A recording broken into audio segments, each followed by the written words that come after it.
Hello everyone, আসসালামু আলাইকুম। সবাই কেমন আছেন? আশা করি আল্লাহর রহমতে সবাই ভালোই আছেন। আমি আবারও ফিরে এলাম আপনাদের মাঝে। আমি লাগেজটি হাতে পেয়েছি। হাতে পাওয়ার পরে আমি এখন গাড়িতে উঠব।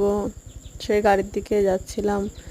ফোনে যোগাযোগ করছিলাম যে কোন গাড়ি কোন গেট, সেই বিষয়ে আমার হাজব্যান্ড কথা বলছিল। কারণ এখানে আমরা একেবারেই নতুন, সর্বপ্রথমই এসেছি, আগে কখনো আসিনি।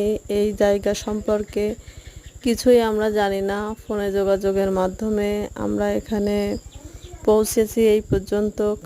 এখন আমরা এখান থেকে গাড়িতে উঠব। গাড়ি আসছে। এখানে